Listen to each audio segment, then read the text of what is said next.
अत्याचारों को देखते हुए महिला सुरक्षित नहीं है। इन सभी मुद्दों को लेकर के भारतीय जनता पार्टी ने यह तय किया है कि 9 मार्च से 14 मार्च तक उपखंड कार्यालयों पर सभी भारतीय जनता पार्टी के कार्यकर्ता आम जन को साथ लेकर प्रदर्शन करने वाले हैं। मैं आप सबसे इस लाइव वीडियो के माध्यम से निवेदन करती हूं, आम जन से भी और भारतीय जनता पार्टी के कार्यकर्ताओं से भी, क्योंकि ये लोकतांत्रिक सरकार राज्य को विकास के पथ पर आगे बढ़ाने वाली होनी चाहिए, लेकिन इस सरकार के बनने के बाद से विकास पूरी तरह से ठप है। बच्चों को शिक्षा नहीं मिल पा रही है, समय पर छात्रवृत्ति नहीं मिलने से युवा शिक्षा से विमुख हो रहे हैं। साथ ही साथ हम यदि विकास के पहिए की बात करें तो सड़कें जीर्ण शीर्ण हालत में हैं। आने वाली गर्मी का समय है, इस गर्मी के समय में सरकार के द्वारा पेयजल की कोई व्यवस्था नहीं की गई है, और तो और इस सरकार ने केंद्र सरकार के जल जीवन मिशन के तहत पूर्ण होने वाली योजनाओं को भी अपने पैसे से महरूम रखा है, और इस वजह से वो योजनाएं भी पूरी नहीं हो पा रही हैं। राजस्थान प्रदेश का आम गरीब जहां भामाशाह योजना के तहत अपना निःशुल्क इलाज करा सकता था, निजी हॉस्पिटल में जाकर के सुविधा ले सकता था, वहीं इस सरकार ने पिछले 2 सालों में इस योजना को लगभग पूरी तरह से बंद कर दिया है। ना केवल बंद किया है, बल्कि आयुष्मान भारत योजना को भी लागू नहीं किया है। अपने नाम से महात्मा गांधी आयुष्मान राजस्थान योजना के नाम से भारत सरकार की इस योजना को बदल करके लागू किया है, जिसका नुकसान यह होने वाला है कि अब इस योजना के तहत इलाज होने पर सिर्फ राजस्थान की सीमा में केंद्रित जो हॉस्पिटल्स हैं उन्हीं में इलाज संभव है। यदि यह आयुष्मान भारत योजना ऐसे की ऐसे लागू होती तो निश्चित रूप से इस योजना के द्वारा हम हिंदुस्तान भर के किसी भी हॉस्पिटल में जाकर के इलाज करा सकते थे, लेकिन प्रत्येक भारतीय जनता पार्टी के शासन की योजनाओं को या तो नामकरण बदल करके लागू किया गया है या अथवा बंद कर दिया गया है। मुझे ध्यान है माननीय वसुंधरा जी ने गांव की जो गंदे पानी की निकासी की समस्या का समाधान करने के लिए गौरव पथ योजना बनाई थी, और प्रत्येक ग्राम पंचायत मुख्यालय पर एक गौरव पथ बनाया था। इतना सुंदर गौरव पथ जिसमें नालियों के साथ में स्ट्रीट लाइट के पोल्स भी लगाए गए थे, लेकिन उस योजना को इस सरकार ने बंद कर दिया, विकास पथ के नाम से परिवर्तित कर दिया, लेकिन एक भी ग्राम पंचायत में इस विकास पथ के नाम से कोई सड़क का निर्माण नहीं किया गया। दूसरी ओर अन्नपूर्णा रसोई के नाम से आम गरीब को 5 रुपए में नाश्ता और 8 रुपए में भोजन की व्यवस्था माननीय वसुंधरा जी ने की थी, लेकिन इस सरकार ने इस योजना का भी नाम बदल दिया। न केवल नाम बदला, बल्कि बस स्टैंड, रेलवे स्टेशन और ऐसी भीड़ भाड़ वाली जगहों पर, बड़े बड़े हॉस्पिटल्स के बाहर जहां लोग संभाग मुख्यालय के हॉस्पिटल्स में गांव से आकर के इलाज करते हैं, वहां अपने भोजन की व्यवस्था इन अन्नपूर्णा रसोइयों के माध्यम से संभव हो पाई थी। लेकिन अब ये रसोइयां वहां न चल करके कहीं गली मोहल्ले के कोनों में संचालित हो रही है, और इस वजह से जो बाहर का व्यक्ति आता है शहर में, उसको ये सुविधा आसानी से मिल नहीं पा रही है। तो इस तरह से इन योजनाओं का नाम बदला गया। आप देखिए, राजस्थान चूंकि मरु प्रदेश है, और इस मरु प्रदेश में सिंचाई हेतु जल और पीने का जल बहुत आवश्यक है। इस बात को ध्यान में रखते हुए माननीय वसुंधरा जी ने जल स्वावलंबन योजना चलाई, और प्रत्येक गांव ढाणी को पानी मिले, खेत को सिंचाई का जल मिले, उस नाते से तालाबों को सुदृढ़ करना, तालाबों की खुदाई कराना, नहरों की सफाई कराना, और प्रत्येक खेत में फॉर्म पॉन्ड बनाना, ये माननीय वसुंधरा जी के समय में जल स्वावलंबन अभियान के तहत काम हुए थे। लेकिन इस सरकार ने आने के बाद में जल स्वावलंबन के कामों को भी बंद कर दिया।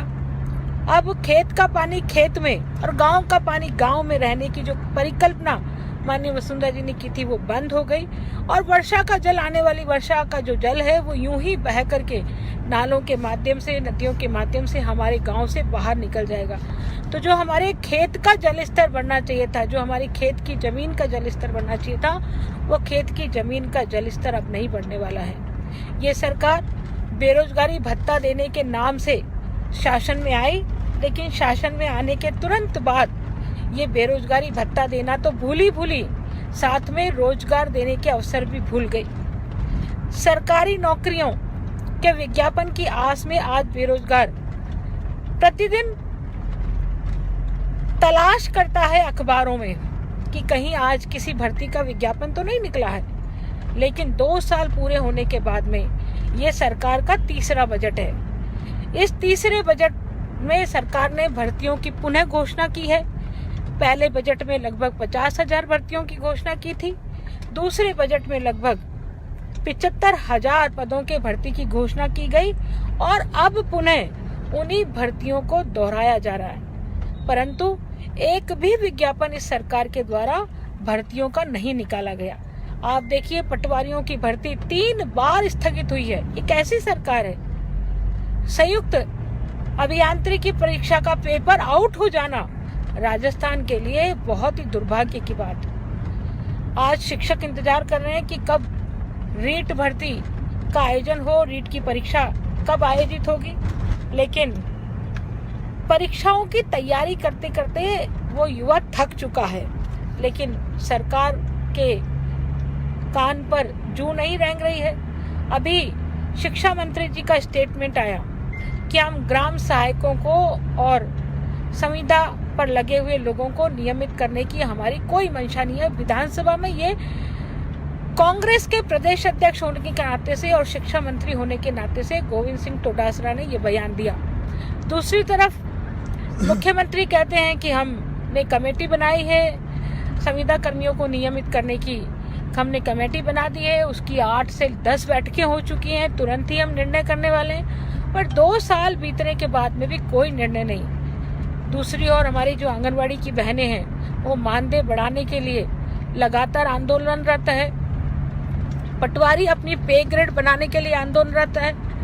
सरपंच लोग अपने वित्तीय फाइनेंस का पैसा ग्राम पंचायतों को मिले, इसके लिए आंदोलनरत है। तो 2 साल का कार्यकाल होने के उपरांत ही इतने आंदोलन प्रारंभ हुए हैं प्रदेश में कि ये 5 साल कैसे पूरे होंगे मुझे तो समझ में नहीं आता है। इसलिए इस सरकार ने बिजली के दाम नहीं बढ़ाएंगे, लेकिन फिर भी बिजली के दाम बढ़ाएंगे। हम तो अपेक्षा कर रहे थे कि इस कोरोना काल में बिजली के बिल जो है सरकार माफ कर देगी, स्कूलों की फीस माफ करेगी, और जो टीचर्स को निजी विद्यालय में जो वेतन दिया जाता है उस वेतन का पुनर्भरण सरकार अपने मद से करे तो छात्रों की फीस अपने आप माफ हो सकती है, निजी विद्यालय माफ कर सकते हैं। परंतु ये रास्ता भी इस सरकार को नहीं भाया, और इस सरकार ने अब लोग कोर्ट चले गए और कोर्ट के आदेश से अब 100% फीस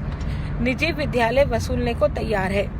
इसी तरह से बिजली के बिलों में बेतहाशा वृद्धि हुई है, चाहे बिजली के मीटर का चार्ज हो, चाहे उसका स्थायी शुल्क हो, चाहे उसकी यूनिट बढ़ने की बात हो।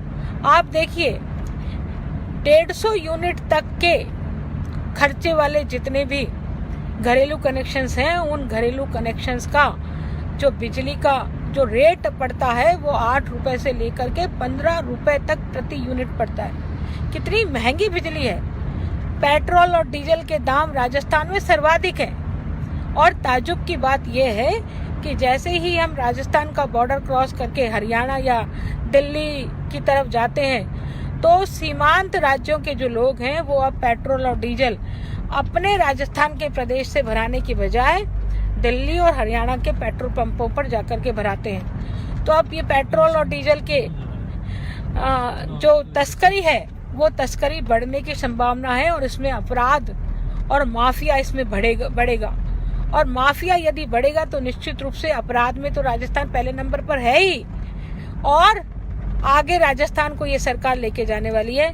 तो मैं पुनः आपसे आग्रह करती हूँ, निवेदन करती हूँ कि आप भारतीय जनता पार्टी संगठन का साथ देते हुए बहुत मजबूती के साथ इसको जन आंदोलन बनाएं, ताकि ये सरकार ने जो नीतियां अपनाई हैं, जो लोगों के विरोध की नीतियां हैं, शराब माफिया को पनपाने का काम ये सरकार करने वाली है।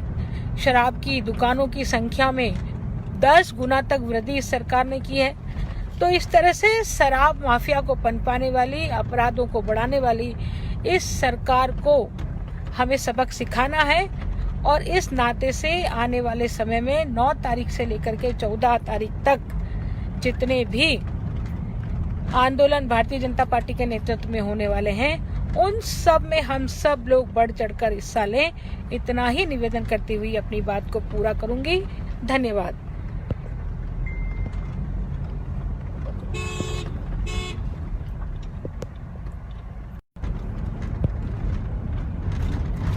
अरे गिरिराज, इसको बंद कैसे करते हैं भाई इसको?